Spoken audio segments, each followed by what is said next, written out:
कि जिस भी चेक पॉइंट पे रोकते थे सीरिया में, वहाँ पर अगर कहा इंडिया, वो इंडिया के बाद नेक्स्ट नेम वो शाहरुख खान, और शाहरुख खान के नाम पे हमें छोड़ दिया करते थे। कहते अरे यार शाहरुख खान के देश से जाने दो। तो I was the first Indian I think who went to North Korea as a tourist. नहीं चलेगी वीडियो, कभी सोचा ही नहीं था कि वीडियो चल जाएगी या कुछ होगा। तो अपनी मेमोरी के लिए वो वीडियो बनाई कि नॉर्थ कोरिया की वीडियो बना के आ जा। और वो मतलब वो कहते हैं ना डेब्यू में ही सेंचुरी लग गई। जो सबसे महंगी कंट्री पड़ी है आज तक मुझे, वो पड़ी है ऑस्ट्रेलिया न्यूजीलैंड का, जो मैंने ट्रिप किया था। मैंने कैंगरू खाया, मैंने कैमल खाया, मैंने सब कुछ खाया वहाँ जाके। एक बीफ और मैं स्नैक नहीं खा पाया क्योंकि मुझे लगा नहीं यार वो थोड़ा। बहुत से कमेंट्स आते हैं मुझे कि भाई आपको देख के ऐसा लगता है यार कोई अपने घर का बंदा है कुछ। तो मुझे लगा मेरे को भी ना थोड़ा सा ज़मीन पे आना पड़ेगा। ज़मीन पे इन द सेंस जैसे लोग ट्रैवल करते हैं नॉर्मली, लोग हर कोई 5 स्टार में नहीं रहता, हर कोई रोड पे भी नहीं सोता। तो और इसको शर्म आनी चाहिए। मतलब इंडियन हूँ मैं तो क्या मैं यहाँ पे चोरी कर रहा हूँ?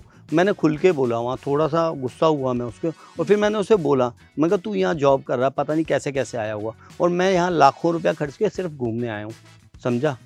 तो कुछ ऐसे इंडियंस मिल जाते हैं। तो वहाँ पर क्रोकोडाइल मिल रहा था कबाब करके, वो उसको बारबेक्यू कर रहे थे सिडनी में। तो मैंने वो ले लिया, मैंने कहा वाह भाई क्रोकोडाइल, चलो वो भी ट्राई करते हैं आज। और वो मैंने खाया तो वो इतना हार्ड था, वो मेरे यहाँ अटक गया। और वो एक मार्केट लगी थी स्ट्रीट फूड की पूरी, तो मैंने देखा मैं ये उल्टी कहाँ करूँ, या मेरी वो सांस भी बंद हो गई एक बार आनी। मैं भाग के जैसे वो स्टॉल से उनके पीछे गया, और मैंने लिटरली हाथ दे के अंदर से वो क्रोकोडाइल का पीस निकाला, फिर सारा कुछ फेंक दिया। अभी मैंने लास्ट मैंने न्यूज़ में ही देखा था कि एक इंडियन लड़का अजरबैजान में कहीं गया और वो मिसप्लेस हो गया, वो मिला ही नहीं है। वाह यार क्या मौसम हो रहा है इस बार। 2023 के बकेट लिस्ट में मैंने कई कंट्रीज के नाम तो लिखे हैं, और सेविंग करके मम्मी पापा से परमिशन लेके पक्का मैं इस बार तो घूम के आऊंगी। 2023 में शायद आपके बकेट लिस्ट में भी ऐसी कुछ कंट्रीज का नाम होगा जहां आप डेस्परेटली चाहते हैं जाना, लेकिन मुश्किल हो जाती है, कभी वीजा नहीं मिलता, फाइनेंस का इशू हो जाता है। आज आप अगर इस इंटरव्यू को देखेंगे तो मुझे लगता है कि आपका सपना जरूर पूरा होगा, क्योंकि मैं आपको एक ऐसे शख्स से मिलवाने जा रही हूं जिसने 52 प्लस कंट्रीज आसानी से घूमे हैं। उन्हें एक्सपीरियंस अच्छा खासा है, उन्हें पता है कि कौन सी कंट्री सेफ है, कौन सी अनसेफ है, कौन सी कंट्री में जाने से पहले आपको किन किन बातों का खास ख्याल रखना है। तो मुझे लगता है मुझे तो आज बहुत सारी नॉलेज मिलने वाली है, आपको भी मिलेगी। तो लास्ट तक ये इंटरव्यू जरूर देखिएगा। चलिए अब मैं आपको मिलवाती हूँ उस ट्रैवलिंग गुरु से, आइए।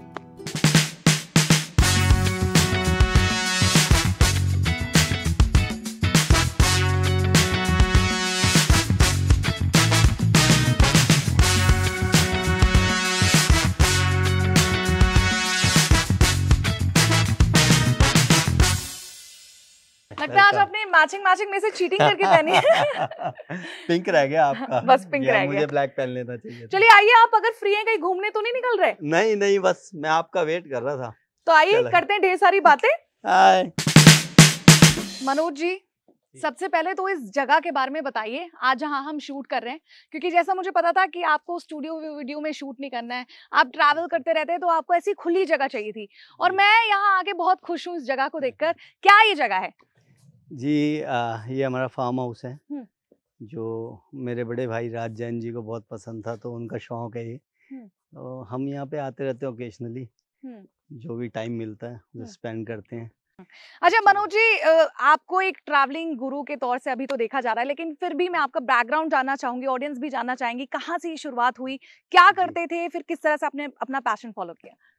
जी, सबसे पहले तो जय हिंद, नमस्ते, अस्सलाम वालेकुम, सत श्री अकाल। बैकग्राउंड ट्रैवलिंग को लेके मैं बताऊं तो मैंने 2006 में ट्रैवल शुरू किया एक मेरे दोस्त के साथ, उसको शौक था बहुत। मेरी लाइफ ऐसी रही कि मैं दूसरों के शौक के साथ जुड़ता चला गया और वो शौक मेरे शौक बन गए। तो एक मेरे दोस्त को, मेरे बहुत करीबी दोस्त है, उसको बहुत पसंद था ट्रैवल करना, वो हमेशा कहता था चलते हैं चलते हैं। तो 2006 में फर्स्ट टाइम मैं थाईलैंड गया। अरे वाह। थाईलैंड एक्चुअली अभी तो गूगल बहुत ज़्यादा चीज़ें आ गई हैं, गूगल आ गया, बहुत सारे सर्च इंजन्स आ गए। तब ना बहुत ज़्यादा लोगों को पता नहीं था इन बारे में कि भाई कैसे जाना है, क्या करना है। अभी यूट्यूब आ गया, आप वीडियोस देख के किसी की चले जाते हैं कहीं, लेकिन तब कुछ भी नहीं था। तो कुछ हमारे दोस्त थे जो पंजाब से थे, उन लोगों को मतलब ये जो बाहर भेजते हैं इमिग्रेशन वगैरह के लिए, वो लोग हमारे टच में थे कैसे ना कैसे। तो वो स्टोरीज सुनाते थे कि भाई थाईलैंड में तो ऐसा होता है, बाली में ऐसा होता है, इंडोनेशिया में ऐसा होता है, तो वो क्रेज़ बनता चला गया। उन्होंने हमें जितना गाइड किया, उनकी गाइडेंस भी थाईलैंड, इंडोनेशिया तक ही सीमित थी, इसलिए पहली बार थाईलैंड जाना हुआ। अच्छा। तो हाँ, बहुत कम इन्फॉर्मेशन थी बाहर जाने के लिए लोगों के पास उस वक़्त।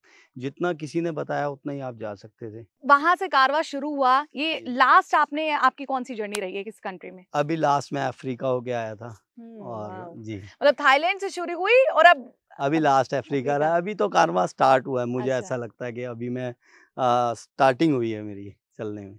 अच्छा। आगे अभी बहुत कंट्रियाँ बाकी हैं। हुँ, तो थाईलैंड एक्सपीरियंस करने के बाद मुझे लगता है कि शेर के मुँह में खून लग गया कि नहीं, नहीं, नहीं। अब तो और मुझे अच्छा, वो दूसरा वाला खून नहीं लगने दिया मैंने कभी, अच्छा, इसीलिए मुझे इजाज़त मिल जाती है। अच्छा। ख़ैर थाईलैंड जैसे मैंने बताया अच्छी जगह, और मैं थाईलैंड एक बार नहीं गया, मैं 14 टू 15 टाइम्स थाईलैंड जा चुका हूँ। हुँ, उसके बाद क्योंकि मैंने बताया कि और जगह के ना तो वीज़े मिलने आसान थे, हुँ, ठीक है? थाईलैंड का उस टाइम वीज़ा मिलना भी आसान था, और थाईलैंड के बारे में ही लोगों को ज़्यादा नॉलेज थी, जो भी हमारे सर्कल में थे। सराउंडिंग में थे, सर्कल में थे, उन्होंने थाईलैंड के बारे में ही हमेशा बताया कि आप वहाँ चले जाओ, वहाँ से पताया चले जाओ, पताया, बस उनकी जहाँ तक नॉलेज थी वही हमारी नॉलेज थी इस वक़्त। हुँ, जी। अब ऐसा तो नहीं हो गया कि अब आप लोगों को ज्ञान देते हैं कि भाई थाईलैंड के अलावा भी और कोई जी, कई जी, सारी जी, जगह जी, है जी, जहाँ जी, जा जी। सकते हैं? जी, जी, जी, जो भी पूछता है उसको बताता हूँ। एक्चुअली वहीं से ये यूट्यूब की जर्नी भी स्टार्ट हुई थी मेरी, हुँ, कि मैं लोगों को जैसे किसी को भी जाना होता था कहीं, तो मैं उन्हें गाइड करता था। तो वो गाइडेंस में ही मेरे कुछ दोस्तों ने मुझे कहा कि आप यूट्यूब पे अपना चैनल बना लीजिए, और जो भी आपको बोले, कुछ भी पूछे कि कहाँ जाना है, उस गाइडेंस को आप उसको लिंक शेयर कर दीजिए कि हुँ, भाई ये लिंक है, इसको देख ले वीडियो को और वहाँ चला जा। हुँ, तो बस उससे ही यूट्यूब की जर्नी स्टार्ट हुई। एक थोड़ी-सी हुँ, वो कहानी है। हुँ, मतलब आप लोगों से मिलना था, इतना बड़ा यूट्यूब का जो मेरा परिवार है, हुँ, वो बनना था, और जो ये सोशल मीडिया का परिवार, फ़ेसबुक पे भी बहुत सारे लोग मुझे फ़ॉलो करते हैं। हुँ। और सोशल मीडिया पर अभी जी। आपका कितना बड़ा परिवार बन चुका है?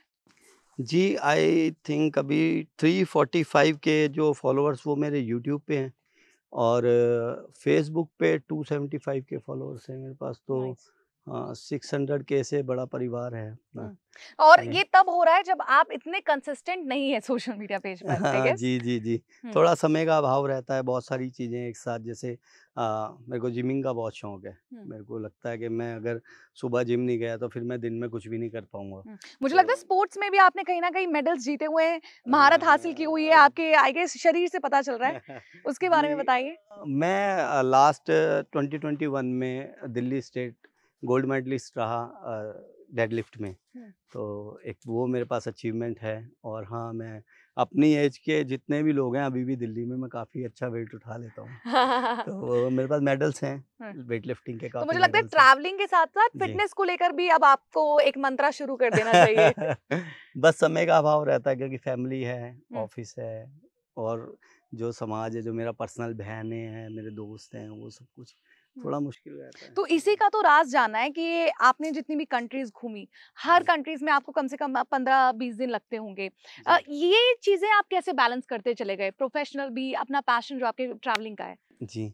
सबसे बड़ा तो देखो फैमिली का ही रहता है योगदान उसमें। हुँ, फैमिली अलाउ कर देती है, वो बेचारे वो पीछे से सर्वाइव करते हैं, क्योंकि उनको याद भी आती है सारी चीज़ें ना उसमें इन्वॉल्व हैं, इमोशनल और टेंशन्स में। ऐसी-ऐसी कंट्रीज़ में जाता हूँ कि वो पीछे डरते भी हैं थोड़ा बहुत, क्योंकि वो न्यूज़ में कुछ भी ऐसा सुनते हैं उस कंट्री के बारे में तो ऑब्वियसली डर लगता है। दूसरा, मेरे कुछ दोस्त जो मेरे आज भी साथ हैं, और मेरे बड़े भाई राज जैन जी जो मेरे हुँ, बचपन के दोस्त हैं, और मेरे बड़े भाई भी हैं, मेरे मेंटोर भी हैं, हुँ, और हम वो सब कुछ सँभाल लेते हैं। हुँ। तो घर परिवार से आपको पूरी छूट होती है कि जा अपना पैशन पूरा कर या हुँ। नहीं, बिल्कुल छूट है जी, बिल्कुल बिल्कुल सर। छूट है, और एक्चुअली मैंने बताया होता चला गया। हुँ, कुछ अचीव भी हुआ, जैसे नॉर्थ कोरिया जो फर्स्ट सीरीज़ थी जो मैंने थोड़ी सीरियस की, और वो सीरियस भी इसीलिए की कि जब मेरे को लोगों ने कहा कि हाँ, आप करो, यूट्यूब पे आप वीडियोज़ बनाओ, आप कर सकते हो। तो जब मैं वहाँ गया तो मुझे मैंने जो कैमरा था वो भी फ़्लाइट में ही ओपन किया था। मेरे को कोई कैमरा चलाना नहीं आता था, कुछ भी नहीं आता था। लेकिन ये था कि आप नॉर्थ कोरिया जा रहे हैं, शायद दोबारा कभी नहीं जाएँगे, तो यहाँ पर आप वीडियो बना लें। अपनी मेमोरी के लिए भी मेरे को था, चलो यार नहीं चलेगी वीडियो, कभी सोचा ही नहीं था कि वीडियो चल जाएगी या कुछ होगा। तो अपनी मेमोरी के लिए वो वीडियो बनाई कि नॉर्थ कोरिया की वीडियो बना के आ जा। और वो मतलब वो कहते हैं ना डेब्यू में सेंचुरी लग गई। एग्जैक्टली। तो वो टीवी ऐसे जी, टेलीविजन में उसको चलाया गया, न्यूज़ जी, वालों ने न्यूज़ उसे में चलाया, जी, जी, सोशल जी। मीडिया पर वो छाई रही कि एक जी, जी। इंडियन जी, पहुंच जी, गया जी, नॉर्थ जी, जी। कोरिया। तो I was the first Indian I think who went to North Korea as a tourist. Hmm. मतलब बहुत से इंडियन्स हैं जो एनआरआई हैं, हम्म। जो वहाँ से, लेकिन इंडिया से जब मैं गया तो मतलब एज़ अ टूरिस्ट, जो वहाँ पर इंडियंस रह रहे हैं, एक्चुअली वो जो एम्बेसी है वहाँ पर इंडिया की, वहाँ पर 350 इंडियन स्टाफ है। जब मैं गया था तो उन्होंने मुझे बताया था कि 350 इंडियन अभी यहाँ पर हैं, लेकिन वो एम्बेसी के अंदर ही रहते हैं, जो भी बाउंड्री वॉल है एम्बेसी की उसी में रहते हैं। लेकिन एज़ अ टूरिस्ट तो मैं गया था, तो फैमिली को थोड़ा-सा रहा हम्म। और उनका योगदान रहा इसमें, तो मैं वो वहाँ से वीडियो बनानी शुरू की और वो डेब्यू में सेंचुरी लग गई। थोड़ा-सा उनको लगा फैमिली को कि हाँ, ये कुछ कर सकता है, हम्म। तो वो कारवां चलने लग गया आगे। हम्म। तो ये जिस तरह से आपने एक नॉर्थ कोरिया कंट्री उठा ली थी, वहां आप जी, घूम जी। कर आ गए, जी, इतना जी। रिस्की होने के बाद कोई जी। हाल फिलहाल में एक और आप रिस्क खतरों के खिलाड़ी बनने जा रहे हैं किसी कंट्री को लेकर? एक्चुअली नॉर्थ कोरिया का सफ़र भी ऐसे ही शुरू हुआ था कि मैं बहुत सारी ये सारी जितनी कंट्रीज़ हैं, जो जानी-मानी कंट्रीज़ हैं like US, UK, Australia, New Zealand, Europe, ये सारा कुछ घूम चुका था और मैं साउथ ईस्ट एशिया भी काफ़ी घूम चुका था। हम्म। जो थाईलैंड, ब्रुनई, ये सब कुछ मैं ट्रैवल कर चुका था। अब मुझे था कि मैं कहाँ जाऊँ यार? हम्म। ये सब कुछ जैसे अगर यूरोप जाते हैं तो सारा एक जैसा कल्चर है। कल्चर है। तो कहाँ जाऊँ? तो फिर मुझे समझ आया कि यार चल कुछ अलग ही करते हैं अब, हम्म। कुछ अलग ही जगह जाते हैं। अगर अलग ही देखना है तो कुछ अलग देखते हैं। हम्म। तो उस टाइम मैं फिर मेरे को लगा मैं नॉर्थ कोरिया जा सकता हूँ या नहीं? ऐसा था कि आप नॉर्थ कोरिया नहीं जा सकते, लोगों को था। तो मैंने सर्च किया कि हाँ, मैं जा सकता हूँ नॉर्थ कोरिया। देन फिर मैं नॉर्थ कोरिया गया और अभी क्या है कि अभी तो वो जो रोमांच था नॉर्थ कोरिया जाके, जो लगा कि यार अ अंदर से जो सेंसेशन थी, हम्म। क्या होगा क्या नहीं, हर कदम पे ऐसा लग रहा था कि यार ज़्यादा घूर के किसी को मत देख, कहीं पकड़ ना ले। लेकिन ऐसा कुछ है नहीं वहाँ पर, वो हम्म। बहुत सेफ कंट्री है। अच्छा, जब आप ट्रैवल करते हैं किसी भी नई जगह में, जी, कंट्री के इंडिया से बाहर, जी। तो क्या मन में क्या रिसर्च करके चलते हैं, क्या सोच समझ के चलते हैं? कहीं पर अगर आप फँस गए बाय जी, चांस, जी, या जी, जी। कहीं पे आपको लगा कि this is a danger place या यहाँ पे जी, जी। रहना ठीक नहीं है, जी, तो जी। क्या रिसर्च होती है? चाहे वो पैसे को लेकर हो, स्टे को लेकर हो, क्या प्लानिंग पूरी होती है? प्लानिंग तो देखो वर्ल्ड मैप पे रहती है। हुँ। सबसे पहले तो एक ट्रैवलर की जो प्लानिंग है वो वर्ल्ड मैप पे चलती रहती है कि भाई अब कौन-सी कंट्री रह गई है, अब कहाँ जाना है, और कुछ कंट्रीज़ साथ में जुड़ी होती हैं। जैसे अभी मैं अफ्रीका गया था तो नाइजीरिया, बेनिन, टोगो, घाना, आइवरी कोस्ट, लाइबेरिया, गिनी, ये सब एक लाइन में है, एक कोस्टल लाइन पे थी। तो जब आप इतनी दूर जाते हो, लाइक मैं नाइजीरिया से मैंने स्टार्ट किया था, तो आपको पता होता है यार 200 किलोमीटर्स बाद एक और कंट्री है, चलो वो भी ट्रैवल कर लो, वो भी ट्रैवल कर लो। तो जो मेन चीज़ है वो तो एक फ़्लाइट, हुँ। और सबसे मेन जो चीज़ है वो वीज़ा, हुँ। कि आपको एंट्री कैसे मिलेगी। फ़्लाइट नहीं तो ट्रेन्स, ट्रेन्स नहीं तो बस, बस नहीं तो लोकल टैक्सी, वो तो आप पहुँच ही जाएँगे। हुँ। लेकिन जो मेन चीज़ है वो वीज़ा है, उसके लिए आपको तैयारी करनी पड़ती है पहले, हुँ। क्योंकि काफ़ी कंट्रीज़ का वीज़ा, ये ऑफ बीट जो कंट्रीज़ हैं, हुँ। इनका मुश्किल ही है। मतलब यूएस, कनाडा वगैरह का भी एक बार आपको वीज़ा मिल जाता है, हुँ। लेकिन ऑफ बीट कंट्रीज़ का वीज़ा लेना, लाइक सीरिया का वीज़ा लेना थोड़ा-सा डिफ़िकल्ट है। हुँ। जी। अच्छा, अब जर्नी के अगर बारे में बात करें तो क्या-क्या मेमोरीज़ ऐसी हैं यादगार कुछ-कुछ कंट्रीज़ की जो आप कभी भुला नहीं सकते, और कुछ रिस्क फैक्टर जहाँ आपने उठाए हैं वो भी बताइए? जी, पहले तो मेमोरी की बात करते हैं। हुँ। मुझे सबसे अच्छा लगता है, मतलब हर किसी को, आप अगर मेरी बात से लोग सोचें या इसको समझेंगे, जब आप बुक्स में किसी चीज़ को देख रहे हो तो लाइक आपने ताजमहल जाना है या आईफिल टावर जाना है, आप हमेशा से उसको देखते आए हो आईफिल टावर को, और जब आप वहाँ पहुँच के उस जगह के बाहर खड़े होते हो या आप आर-एन-डी करके वहाँ तक पहुँच जाते हो, तो वो जो पल है वो मुझे सबसे अच्छा लगता है, हुँ। कि जब आप जिस भी चीज़ को सोच रहे हैं, आर-एन-डी कर रहे हैं 2 महीने से, कि भाई अब मैं आईफिल टावर जाऊँगा, ऐसे फ़ोटो क्लिक करनी है, कुछ भी जो लोग नॉर्मली करते हैं जाके। तो जब आप वहाँ पहुँच जाते हैं उस जगह पे, तो मतलब बुक्स से निकल के हुँ। सीधा रियल उस लाइफ़ में जगह उसे रियल देखना। लाइफ़ में, तो सबसे अच्छी मेमोरीज़ मेरी वो हैं, हुँ। जहाँ-जहाँ भी मैं गया हूँ। हुँ। दूसरा, जो है बच्चों से मिलना मुझे बहुत पसंद है। मेरी हर वीडियोस में आप देखेंगे तो अलग अलग देश में जो भी बच्चा मिलता है, क्योंकि वो ना एक मतलब अनइंटेंशनली लव है, कोई उनके कुछ भी स्वार्थ नहीं है। और पता नहीं मेरे से क्या उनका रिलेशन है, मुझे देख के बच्चे आ जाते हैं। खासकर अफ्रीका में बहुत अच्छा लगा। कुछ देशों में ऐसे कल्चर हैं कि आप उनके बच्चों को डर लगता है कि भाई कहें तो सामने वाला इतराज़ ना करे। वेस्टर्न कंट्रीज़ में कुछ ऐसा है, वो लोग इतराज़ कर देते हैं। अच्छा, जब आप इतना ट्रैवल करते हैं वो आपने कई तरह के रिएक्शंस भी देखे होंगे, जिस पर मैं लेना चाहती हूँ कि जब आप अपना इंट्रोडक्शन देते हैं, लोग पूछते हैं तो आप कहते होंगे मैं मनोज मल्होत्रा इंडिया से, किस तरह का रिएक्शन मिलता है? जी, अब तो काफ़ी लोग पहचानने लग गए हैं कि मतलब जैसे जो भी ट्रैवल से रिलेटेड लोग हैं, वो पहचान जाते हैं कुछ लोग बाहर। और कुछ ना रिक्वेस्ट पहले ही आई होती है कि अगर आप इस कंट्री में आएँगे तो प्लीज़ मेरे से मिलना। लेकिन हाँ, पहले ऐसा नहीं था। पहले कुछ अच्छे भी लोग थे, कुछ हादसे ऐसे भी हुए कि अपने इंडियंस लोग ही समटाइम्स आपसे गलत रिएक्ट करते हैं। लाइक के कुछ मैं मतलब अगर बोलूँगा किसी एक स्टेट को या है ना, एक साइड को, तो वो गलत रहेगा, क्योंकि अच्छे इंसान और बुरे सब जगह हैं। तो न्यूज़ीलैंड में ऐसा हुआ था मेरे साथ कि मैं स्टोर में था एक, तो स्टोर में मैं चीज़ें देख रहा था, तो जो गार्ड था वो एक इंडियन था और वो पता नहीं क्यों मुझे ही देखे जा रहा था, मुझे ही घूरे जा रहा था। मुझे दिखा कि यार इसका रिएक्शन ना कुछ गलत है, मुझे अच्छा नहीं लग रहा है, ये कुछ ना कुछ टोकेगा। तो जब मैं निकलने लगा, सामान का बिल करा लिया, कह रहा जी आपने पूरा बिल करा लिया, तो मुझे पता था ये मुझे टोकेगा और फिर मेरी ईगो हर्ट हुई, थोड़ा हो ही जाता है, क्योंकि वो इंसान हमें नहीं जानता। और ट्रैवल के टाइम में आपके पास एक बैग होता है, ठीक है, आपकी हालत क्योंकि आप थक गए होते हो, समटाइम्स आपकी टी-शर्ट गंदी हो जाती है, कुछ भी ना। तो मुझे पता था ये रोकेगा, उसने रोका, कहता मैंने कहा मतलब क्या है तेरा? और फिर मेरे को गुस्सा, कह रहा नहीं नहीं बिलिंग दिखाना ये वो। मैंने कहा तू मेरा ही क्यों चेक कर रहा है? तेरे को ये अथॉरिटी नहीं है, तू चेक करे, जो चेक करने वाला है उसे बुला। और मैंने कहा तेरे को शर्म नहीं आ रही, तू एक इंडियन होके अपने इंडियन को, मैंने कहा इतने सारे लोग हैं, इनको तू चेक कर रहा है। तो वहाँ पर फिर कुछ और इंडियंस भी उस स्टोर में काम कर रहे थे। न्यूजीलैंड ऑकलैंड की बात है ये। कुछ और भी इंडियंस थे जो वहाँ पर ये का वो आए कि सर क्या बात हो गई, क्या हुआ? मैंने कहा यार ये देखो मेरे को ना बहुत देर से घूर रहा है, मुझे पता है और इसको शर्म आनी चाहिए। मतलब इंडियन हूँ मैं, तो क्या मैं यहाँ पे चोरी कर रहा हूँ? मैंने खुल के बोला, वहाँ थोड़ा-सा गुस्सा हुआ मैं उसके, और फिर मैंने उसे बोला, मैं कहा तू यहाँ जॉब कर रहा है, पता नहीं कैसे-कैसे आया होगा और मैं यहाँ लाखों रुपया खर्च के सिर्फ़ घूमने आया हूँ, समझा? तो कुछ ऐसे इंडियंस मिल जाते हैं, कुछ मतलब 1% ही होते हैं ऐसे, 99% बहुत अच्छे होते हैं। जब भी आपको इंट्रो दो तो मैंने बताया, वो लोग फिर खुश होते हैं, पूछते हैं दिल्ली का हाल, कभी जहाँ ऐसा जाना हुआ है कि जैसे इंडिया की जो मशहूर चीजें हैं, चाहे वो ताजमहल हो, जी। एसआरके हो, फिल्मों के जी, बारे जी, में जी, बात। जी। Hmm, ma'am SRK, oh my god! SRK का जो क्रेज़ है ना, ऑल मतलब over the world. Oh ma'am, मतलब अरब कंट्री में तो आप मानिए, सीरिया में तो हमारे साथ ऐसा हुआ कि जिस भी चेक पॉइंट पे रोकते थे सीरिया में, वहाँ पर अगर कहा इंडिया, वो इंडिया के बाद नेक्स्ट नेम वो शाहरुख खान, और शाहरुख खान के नाम पे हमें छोड़ दिया करते थे। कहते हैं अरे यार शाहरुख खान के देश से जाने दो। तो भाई मतलब मेरे गूज़ बम्प हो रहे हैं वो चीज़ याद करके अभी भी।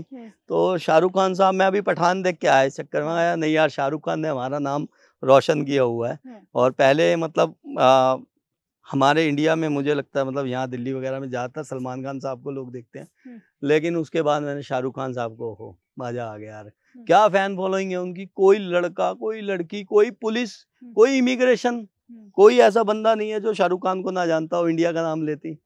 अरब कंट्रीज में क्या, सीरिया, हम मतलब सोच भी नहीं सकते कैसी जगह पे हम खड़े होते हैं, वेटर आता है तो इंडिया, शाहरुख खान, कमाल, शाहरुख खान साहब सैल्यूट है। कुछ ऐसे अजीबो-गरीब चीजें कभी खाई है जिसको खाने के बाद ऐसा एहसास हो कि क्या कर दिया मैंने ये? लोग बाग मुझे मारेंगे जो वेजिटेरियन है, टीवी में ही पत्थर ना मार देना। मेरे साथ क्या हुआ, मेरे को बहुत शौक था कि मैं फूड ट्राई करूँगा। जब आप नए-नए ट्रैवल करना शुरू करते हो, तो आप हर चीज़ को मतलब एक ट्रैवलर को ये होता है यार मैं फूड ट्राई करूँगा, मैं कल्चर ट्राई करूँगा, वो सब चीज़ें। तो मैं फूड, मैंने कैंगरू खाया, मैंने कैमल खाया, मैंने सब कुछ खाया वहाँ जाके। एक बीफ और मैं स्नेक नहीं खा पाया, क्योंकि मुझे लगा नहीं यार वो थोड़ा मेरे ज़्यादा हो अंदर जाएगा। भक्ति जाग गई, तो मुझे नहीं, हाँ। लेकिन मेरे साथ एक अभी मैंने छोड़ दिया, अभी मैं बस मतलब कोशिश करता हूँ जहाँ वेज मिल जाए वो, नहीं तो चिकन तक सीमित हूँ। या फिर कोई जो फेमस चीज़ होती है वहाँ। लेकिन मेरे साथ हुआ सिडनी में हादसा। तो वहाँ पर क्रोकोडाइल मिल रहा था कबाब करके, वो उसको बारबेक्यू कर रहे थे सिडनी में। तो मैंने वो ले लिया, मैंने कहा वाह भाई क्रोकोडाइल, चलो वो भी ट्राई करते हैं आज। और वो मैंने खाया तो वो इतना हार्ड था, वो मेरे यहाँ अटक गया।